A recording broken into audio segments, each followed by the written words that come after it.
옛날 옛적 엘라라는 이름의 호기심 많은 소녀가 살았던 작은 마을이 있었습니다. 엘라는 읽고 배우는 것을 좋아했고 언제나 새로운 것에 대한 호기심으로 가득 차 있었습니다. 어느 날 그녀는 마을 도서관에서 우연히 두꺼운 철학책을 발견했는데 그것은 다름 아닌 토마스 아퀴나스의 자연적 법 이론에 관한 책이었습니다. 엘라는 그날 밤 늦게까지 책을 읽었습니다. 아퀴나스가 설명한 자연적 법의 개념, 그리고 그것이 신의 영원한 법의 한 부분이라는 생각에 깊이 매료되었습니다. 그녀는 사람들의 행동을 이해하는 새로운 방식에 대해 흥분했습니다. 모든 인간에게 내재된 도덕적 나침반이 있다는 개념은 그녀에게 중요한 깨달음을 주었습니다. 그래서 그녀는 이 이론을 바탕으로 자신의 삶을 바꾸기로 결심했습니다. 다음 날 아침, 엘라는 자연적 법을 통해서 내 길을 찾기로 결심하고 마을로 나갔습니다. 첫 번째로 마주친 것은 마을 광장에서 작은 소동이 벌어지고 있는 장면이었습니다.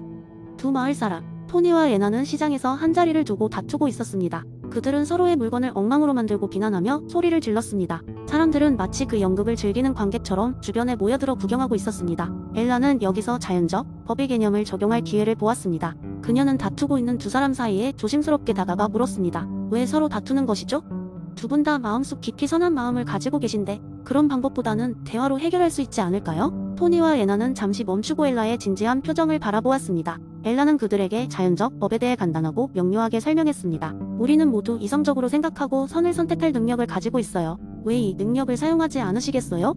서로의 입장을 이해하고 타협점을 찾는 것이 더 나을 거예요. 토니와 레나는 처음에는 의아해했지만 곧 엘라의 말에 고개를 끄덕였습니다.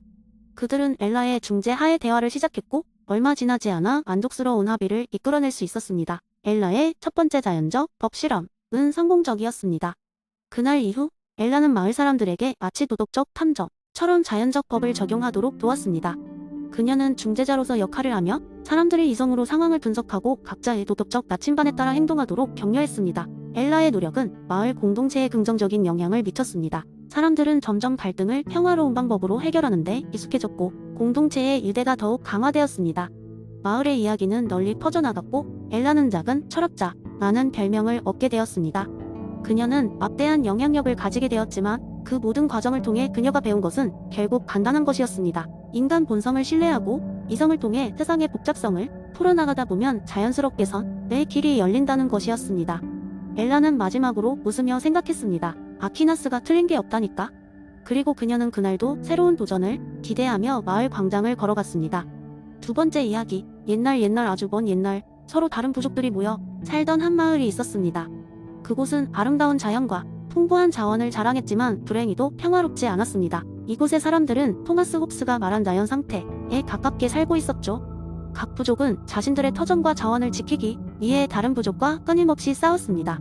매일같이 이어지는 다툼과 전투는 마을의 삶을 피폐하게 만들었고 마을 사람들의 얼굴에는 늘 불안과 긴장감이 떠나지 않았습니다. 하루는 이 마을에 여행 중인 한 철학자가 방문했습니다. 그는 있는 그대로의 삶을 관찰하며 무엇이 문제인지 깨닫고 자신이 알고 있는 이론을 마을 사람들에게 전달하기로 했습니다. 바로 그 유명한 사회계약론이었습니다. 철학자는 마을 중앙 광장에 모인 사람들을 향해 이야기를 시작했습니다. 여러분, 우리 인간은 본래 자유롭고 평등하게 태어났지만 여전히 각자가 자신의 생존을 위해 싸우고 있습니다. 자연 상태에서 이는 불가피한 일이지만 우리는 이를 극복할 수 있는 능력이 있습니다.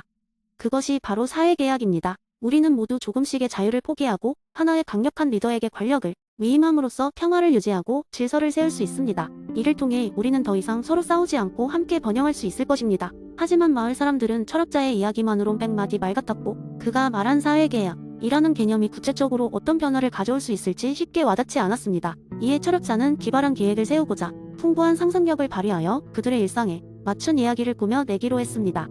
다음 날 철학자는 새로운 계획을 실행에 옮겼습니다. 그는 마을에 불시에 연극 무대를 설치하고 각 부족의 대표들을 초대해 하나의 큰 연극을 만들었습니다. 연극의 내용은 이렇습니다.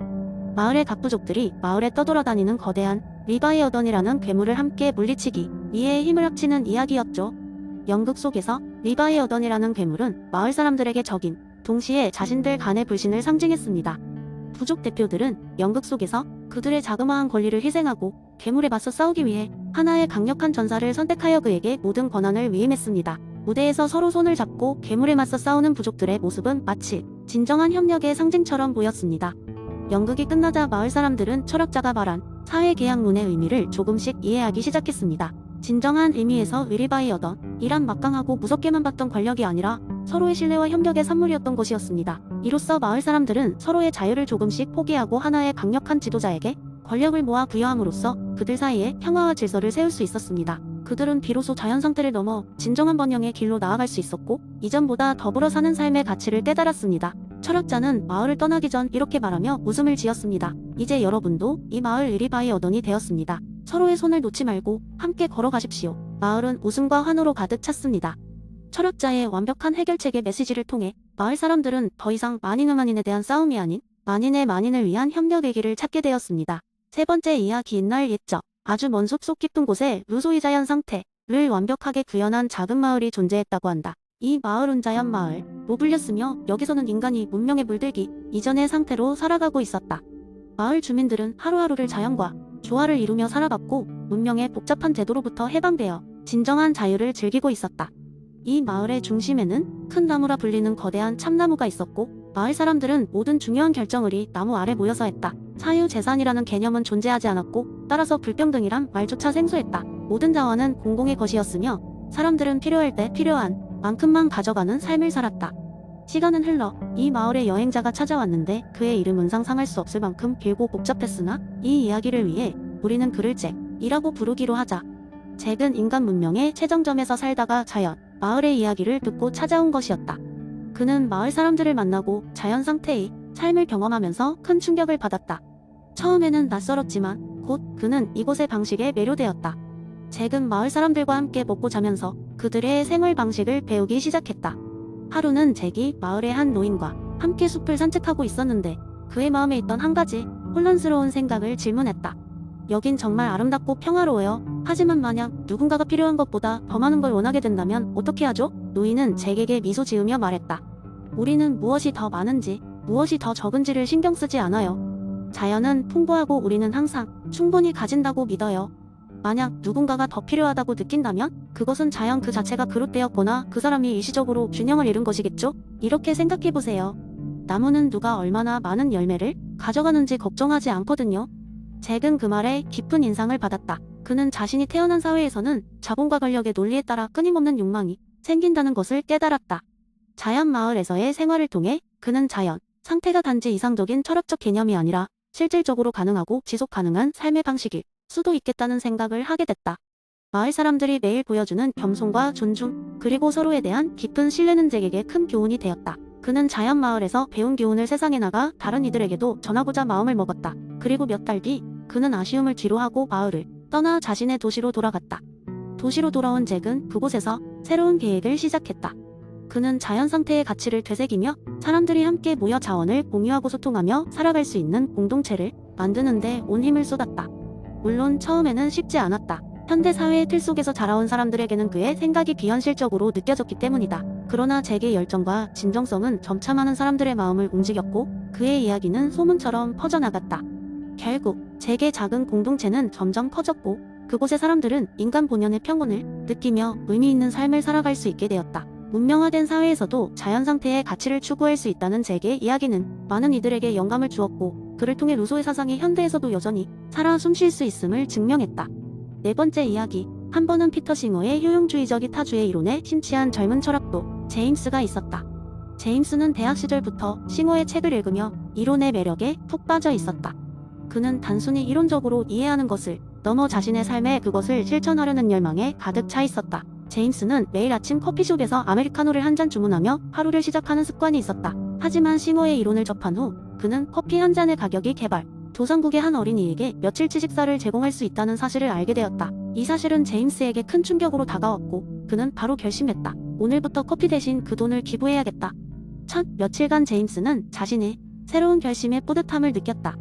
커피 대신 물을 마시며 스스로에게 박수를 치고 친구들에게 자신의 결정을 자랑스럽게 이야기하곤 했다. 이봐, 난 이제 하루에 한 명의 아이를 더 먹일 수 있어. 친구들은 처음에는 그의 일정에 감명을 받았지만 점차 그의 이야기를 듣고는 피곤해졌다. 그러던 어느 날 제임스의 친구들이 그를 재미삼아 유혹하기로 결심했다. 그들은 제임스가 가장 좋아하는 커피 브랜드의 신메뉴를 먼저 맛보게 되었고 그 맛이 정말 기가 막힌다는 소문을 퍼뜨렸다. 전설적인 산지에서 특별히 소련만 재배된 원두로 만든 그 커피는 마치 천국에서 내려온 듯한 맛이라고 설명했다. 친구들은 제임스에게 계속해서 새로운 커피 이야기를 늘어놓으며 그의 결심을 흔들어 보려고 했다. 처음엔 제임스가 이를 담담히 넘기는 듯 보였다. 하지만 시간이 지나면서 그도 궁금증을 억누르기 힘들어졌다. 어느 날 아침 유혹에 굴복한 제임스는 커피숍에 들어가 그 신메뉴를 주문했다. 주문을 하자마자 양심의 가책이 밀려왔지만 이미 바리스타는 그의 커피를 준비하고 있었다.